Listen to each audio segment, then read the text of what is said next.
Na publicação da sua encíclica Rerum Novarum, que fala sobre a condição dos trabalhadores no século XIX, o Papa Leão XIII ele descreveu o que ele considerou uma sede de inovações e que, no parecer dele, ocasionaria num terrível conflito por causa da apreensão que suscitaria nos espíritos.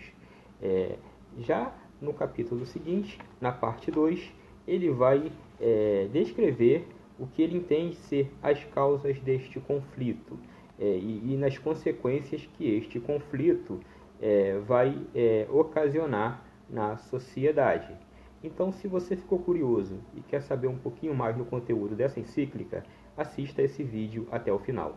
Você está começando mais um resenha.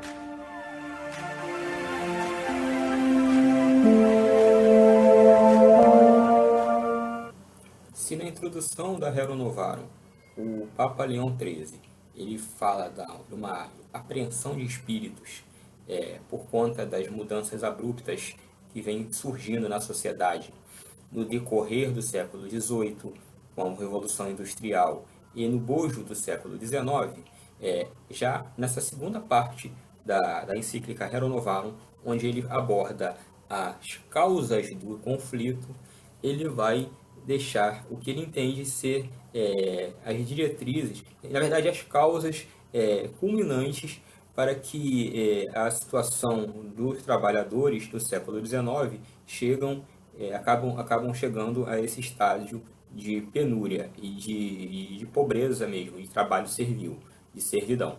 Então, para que vocês tenham uma ideia do que ele diz, eu vou abrir aspas e vou falar a seguinte citação. Ele diz: o século passado destruiu, sem as substituir por coisa alguma, as corporações antigas, que eram para eles uma proteção. Os princípios e os sentimentos religiosos desapareceram das leis e das instituições públicas, e assim, pouco a pouco, os trabalhadores, isolados e sem defesa, têm se visto, com o decorrer do tempo, entregues à mercê de senhores desumanos e à cobiça de uma concorrência desenfreada. Fecham aspas. Então, ele apresenta alguns elementos aqui que seria muito importante analisarmos no contexto dessa citação aqui. Primeiro ele fala dos fins das corporações, e aí eu vou recorrer à ajuda do nosso quadro de novo para que a gente possa entender. Ele fala das corporações. Que corporações seriam essas? As corporações de ofício da Idade Média. E essas corporações, vocês me dão licença que eu vou pegar uma referência. Essas corporações de ofício da Idade Média, elas dizem respeito aos pedreiros, aos açougueiros, aos tecelãos, aos artesãos, aos ourives, aos arquitetos, às costureiras e etc. São corporações de pessoas com a mesma profissão, elas vão se associar e vão se ajudar mutuamente. Na verdade, nessa época da Baixa Idade Média, existia até um livro com as regras dessas corporações de ofício, né? Eu mostro para vocês aqui uma fonte primária do século XII, XIII, que é Mestres e Corporações da Vila de Paris, o Livro dos Mestres, citado até pela historiadora Regine Pernod no seu livro Luz sobre a Idade Média, quando ela fala sobre a estrutura da sociedade e fala sobre as corporações de ofício na Idade Média, da sua importância dentro da estrutura social, da engrenagem social da Baixa Idade Média. Então, nessas corporações de ofícios, os integrantes dessas corporações de ofícios tinham alguns privilégios. Por exemplo, eles tinham o privilégio da hospedagem, porque um estudante, um membro de corporação de ofício que saía de Paris para ir a Londres, ou para ir a Berlim, ou a Itália mesmo, a Roma, ou alguns países da Península Ibérica, Portugal, Espanha, eles saem e eles têm direito à hospedagem, sendo membro de uma corporação de ofício. Então, ou seja, se o cara é um tecelão e ele vai sair de Paris para uma outra cidade na Europa, ele vai ser hospedado da casa de um outro tecelão da cidade, por exemplo, da Inglaterra. Ele viaja de Paris para Londres. E nesse intervalo de viagem, onde houver um tecelão na cidade, nos vilarejos, esse tecelão local, ele é obrigado a ser o anfitrião e hospedar aquele outro tecelão viajante. E tudo isso de graça. E daí, inclusive, que surgiu as hospedagens modernas, né? E outra coisa, dentro dessa estrutura, dessa engrenagem das corporações de ofício da Idade Média, todos esses integrantes das corporações, eles tinham direito a estudo gratuito. Então, o indivíduo saía de Paris e ia estudar em Oxford, na Inglaterra. Esse indivíduo, ele tinha os estudos custeados pela igreja ou mesmo pela a respectiva corporação. Então, eles estudavam de graça por pertencer a uma corporação, eles tinham direito à hospedagem e, além do que, esse monopólio da concorrência ele não existia, porque cada corporação era protegida, graças até inclusive pelas leis cristãs, né? Então, assim, havia mercado de trabalho para todos, todos produziam, todos vendiam. Além do que, um indivíduo que entrasse, uma criança que entrasse nessas corporações como aprendiz, ele tinha acesso à ascensão social, ele chegava ao cargo de mestre e uma vez que ele chegasse ao cargo de mestre, ele montava a sua oficina e recrutava um outro aprendiz. Então o processo enquanto ele é criança e aprendiz, ele não recebia o seu salário, mas esse salário ficava nas mãos do seu tutor, que no caso era o seu patrão. E uma vez que esse aprendiz ele vai se desenvolvendo dentro das oficinas e vai chegando à graduação de mestre, aí ele tem que mostrar para uma bancada, para um corpo, né, de mestres, que ele sabe realmente o ofício, e aí então ele passa a ser graduado, congratulado como mestre de ofício. E aí ele recebe todo aquele dinheiro, aqueles rendimentos que ele não recebeu enquanto aprendiz, passa a receber a partir do momento em que ele se consegue o título de mestre. E aí, com esse dinheiro, com esses vencimentos, obviamente, ele monta a sua oficina e agrega a sua corporação, a respectiva corporação de ofício. E aí ele vai fazer o mesmo processo. Então, dentro desse contexto aí, nessa engrenagem, o indivíduo ele tem condições de subir e de progredir. Na Idade Média, sim, havia mudança social, havia ascensão social, em detrimento do que esses historiadores, geralmente de viés socialistas, costumam dizer, que na Idade Média as pessoas não havia ascensão social na Idade Média. Isso é falso. Então, e daí, inclusive, tem o nome mestre nas universidades, né? Porque na Idade Média você tinha um mestre do saber, que eram os professores universitários, e tinha um mestre do fazer, que eram os mestres das corporações de ofício.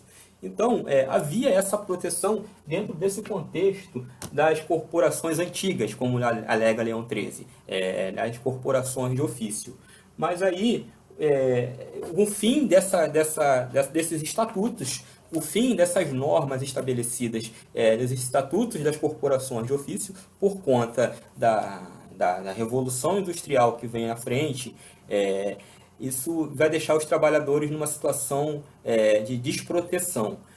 Outro critério que ele estabelece, um outro item, né, que ele fala na encíclica, que é a causa até do estado de penúria dos trabalhadores, é o desaparecimento do espírito religioso. Ou seja, é o laicismo nas leis, nas instituições públicas oriundos da Revolução Francesa.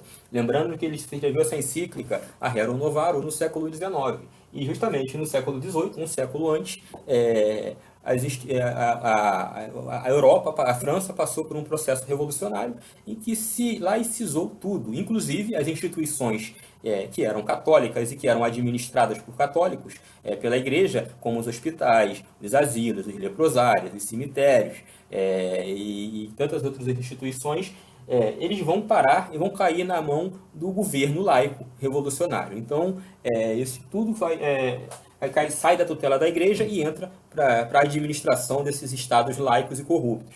Então, esse desaparecimento do espírito religioso é que o Leão XIII fala na Rerum Novarum, que contribui para que patrões gananciosos e indivíduos gananciosos dentro dessa estrutura da sociedade comecem a cobrar a usura. A usura, ou seja, o empréstimo azuro, que é enfatizado, que ganha força com a ascensão do livre mercado, com esse liberalismo econômico, e também na ética protestante do calvinismo. Lembrando que na doutrina de Calvino, os indivíduos estão predestinados a ir ao céu ou ao inferno. Então, ele já nasce com os sinais terrenos de que vai para o céu ou se é predestinado ao inferno. E quais sinais seriam esses? Seriam a riqueza. Então, quanto mais bens materiais esse indivíduo possuir na Terra, maior é o sinal divino de que esse indivíduo é predestinado ao céu, que ele está sendo abençoado. E quanto menos tem, quanto mais miserável for o indivíduo, maior é o sinal dos céus de que esse indivíduo ele está predestinado ao inferno, a perdição eterna. Então, essa doutrina calvinista vai ser uma espécie de refrescor às suas consciências e que vai ser a base religiosa para que se cobre essa usura. Lembrando que na Idade Média, na Baixa Idade Média, essa usura era proibida aos cristãos, tanto na Alta e na Baixa Idade Média, desculpem.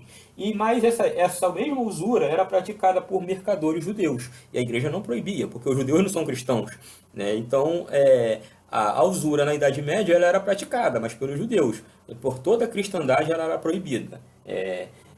Mas a usura, então, nesse sentido, ela vai ser um mecanismo que vai causar ainda mais miséria e pobreza, porque esses indivíduos gananciosos, sem o espírito religioso no coração, religioso que a gente fala então aqui é do espírito verdadeiro, espírito cristão, não no espírito calvinista, que já agrega uma outra coisa, né, que já tem um novo motor, um novo impulsionador das consciências. E aí eles vão usar o calvinismo para poder cobrar a usura, e nesse sentido você ter dinheiro e aí ter os sinais divinos de que ele é predestinado ao céu. Então, assim vai se escravizando, vai se tornando as pessoas mais pobres e miseráveis. E por último, ele cita o monopólio do trabalho e os chamados papéis de crédito, que seriam o monopólio, vem do grego, monos, pólen, vender. Então é uma concorrência, seria uma concorrência imperfeita, em que uma única fábrica, dentro daquele amontoado de fábricas e de tecelagens e de corporações, essa fábrica única detém todo o mercado e todo o produto. Então ela que domina na produção, na venda desse determinado produto.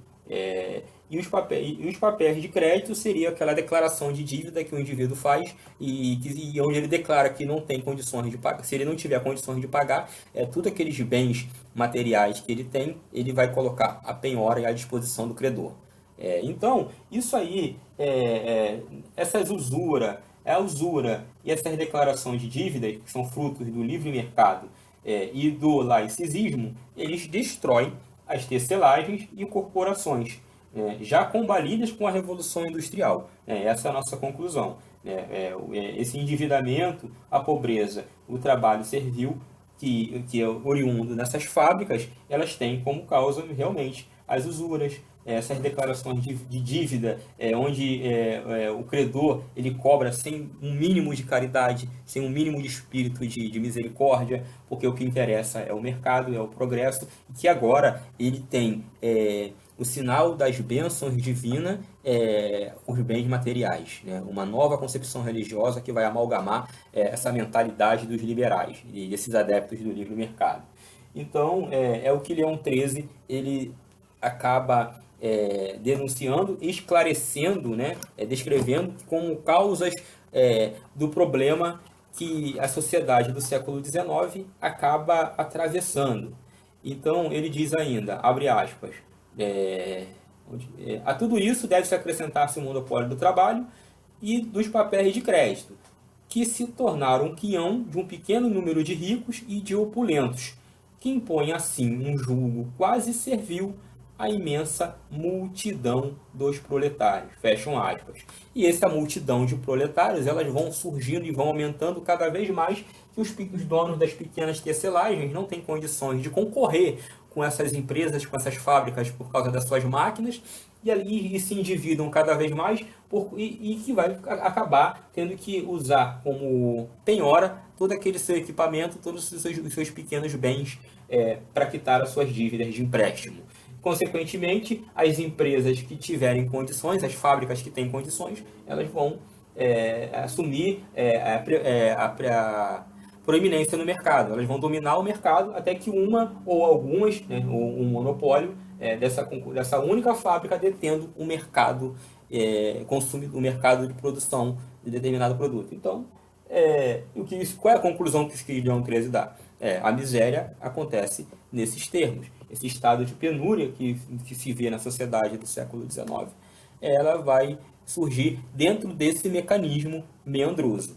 E aí, no capítulo seguinte, que é o 3, ele já vai esmiuçar a solução que determinados grupos que se opõem a esse livre mercado vão trazer para a sociedade, que vão tentar inculcar na mente dos proletariados, infiltrando-se dentro do ambiente das fábricas e tentando disseminar uma ideia, né, uma solução, uma doutrina subversiva, que seria a solução dos socialistas. E esse vai ser o assunto do próximo tópico, do próximo vídeo. Então, fiquem todos com Deus. Espero que vocês tenham gostado do conteúdo. Peço que compartilhem e divulguem o conteúdo desse vídeo e para ajudar até a promover o canal.